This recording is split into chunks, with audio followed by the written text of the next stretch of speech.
Show. Thank you for the time. I'll let you get back to the game. I know you got a lot going on. Again, that was Tom Carter of the Salt Lake Screaming Eagles. Thank you, sir. Appreciate it. Thanks for having me. Enjoy the rest of the day. All right, you too. All right, that was great right there. That was Tom Carter of the Salt Lake Screaming Eagles. Very gracious of him to take time out of his schedule to come out and speak with us. So, again, thank you for that, Mr. Carter. I do have to apologize for some of that misinformation I got. I thought Mr. Carter was with the Colorado Eagles hockey team from what I was understood earlier. I was wrong about that. I need to take that back. He works for the Salt Lake City Screaming Eagles in conjunction with the Colorado Crush, as that is one ownership team. Very cool that he was able to come on with us.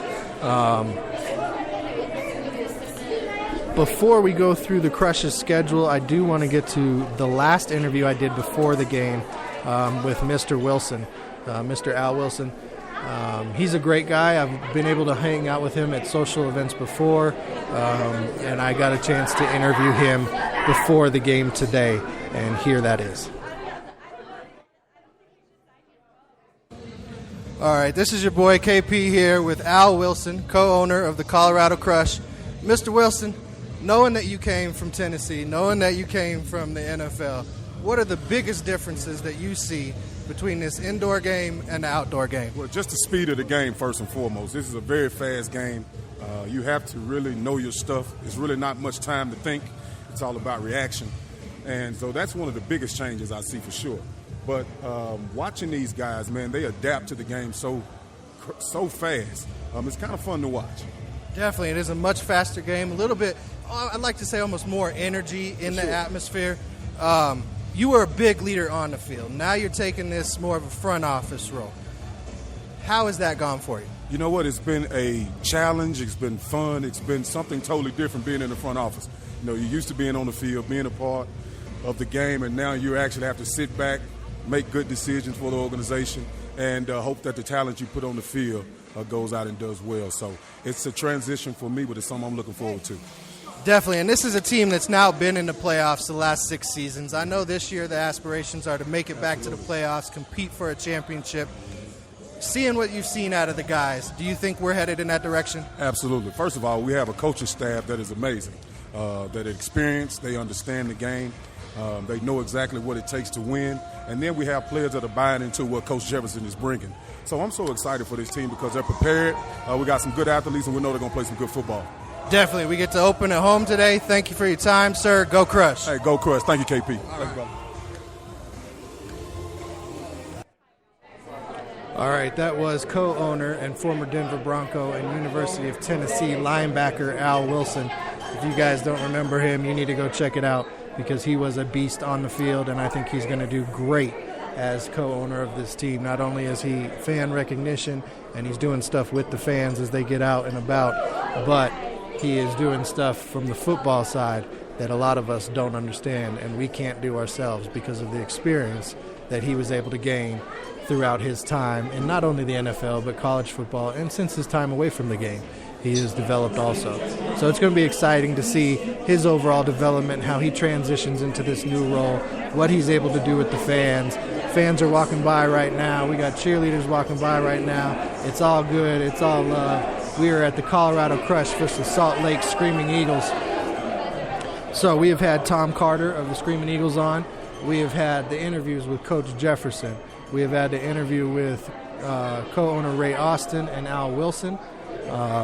We're getting close to the end of the show here, so I don't know if Patrick Deese is going to be able to join us or not. If he gets here before we go off the air, we'll definitely get him on. If not, we will get him on at another time for sure. All right, let's get into the Colorado Crush's schedule. So, the Crush opened up today, February 26th against Salt Lake. Next week, they do have another home game up here at the Budweiser Event Center against the Nebraska Danger. If you weren't able to make it out this week, definitely try and make it out that next week. It's a great, great time. I'm telling you, you guys don't want to miss this. It's a brand of football that I think is really going to start taking off the more people start coming out to the game. And since it's affordable, since it's a family event, Everybody can come out and do it. I'm watching 2- and 3-year-old kids walk by. They're doing face painting. They're taking pictures with the cheerleaders. They're getting autographs. It's just a great atmosphere, and everybody should make it out. All right, going on into the schedule as we go further into March. First road game for the Crush is going to be March 11th as they travel to Arizona. On the 17th, they are back home against Spokane. Back out on the road on the 25th at Nebraska. On the 30th, in fact, that starts a 3-game road trip for the Crush as they go the 25th to Nebraska. The 31st, they will be at Salt Lake. And on April 14th, after a little break there, they are at Spokane. Then they will come back home against Wichita on the 21st of April, out on the road again against Iowa for the first game against the Barnstormers on the 29th of April. As we head into May, you will see them compete again against Salt Lake on May 7th. They will be back-to-back against Salt Lake, as on the 12th they will travel to Salt Lake and play there. On the 19th, home against Spokane. Back-to-back with them as they go on the road on the 26th at Spokane. Going into June, they have Sioux Falls on June 3rd. They're at Wichita on the 10th, and then they will wrap up the regular season against Arizona at home on June 16th. So that's the schedule. If you guys weren't able to make it out today, you can make it out to one of these amazing home games at the Budweiser Event Center up on the Larimer County Fairgrounds in Loveland sometime this season. Come by the table, see Real Deal Sports Talk. Maybe we'll get you on the show. We'll get your opinion. We'll get you talking on the air a little bit. In fact, we got some fans right now. We're going to let them talk about what they saw out there on the field. Honestly, I think so far it's being really good, except I think we need to stop having so many flags. That's just my thoughts on it. Man, other than that, man, the Crush is out there crushing. You know, I love Orange Crush soda. So yeah, that's how it is. Why Boogie signing out like that? Go Crush, man. We taking them down. Go Crush! Awesome. That's the fans right there. That's how we reaching out. Everybody comes around. It's all love. It's all excitement. It's a good time. Glad they were able to stop by the table here. If you guys are out at the game, if you're listening to today's game and you want to come to a home game and be on air with Real Deal Sports Talk with KP, definitely step by the table. We are outside of the merchandising counter, outside of Section J. We also, don't forget, we have the text line. So if you're listening to the show at home and you're wondering what I'm talking about, or if I'm being crazy, or said something wrong, or said something you like, or something you want to debate with, hit me up on the text line, 720-515-5597. It's all love. I'm going to take it. We're going to be real with it, and we'll keep it going. All right, we're entering the last 5 minutes of the show here. We'll see if Mr. Deese is able to stop by. Again, if he is not, we will get him on the show at some other point during the season. I'm excited. A lot of the game's been played already, and I'm ready to go out there and watch the second part of this game and the end for sure. Maybe even get some post-game interviews down on the field since the team was gracious enough to give me all access. I can't say you guys enough. I've told you on the show before, this is a dream of mine. This is something I love to do.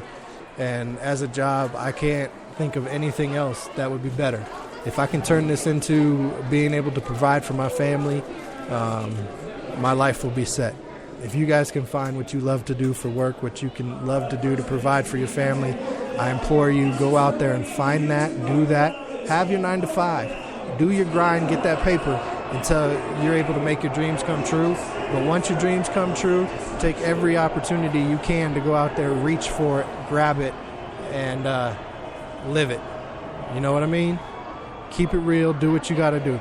Let's get to some other headlines real quick before we get out of here today. We'll see what's going on around the rest of the sports world, and we'll talk about a couple stories before we get out of here today. What big things are going on in sports? Oh, this one was awesome. If you guys haven't seen this, Kelsey Plum of the University of Washington became the all-time Division I women's scoring leader after she dropped 57 points on Saturday, okay? She didn't just go out there and become the all-time leader. She put on a show. She put up 57. So congratulations to her, Kelsey Plum, for becoming the all-time Division I scoring leader.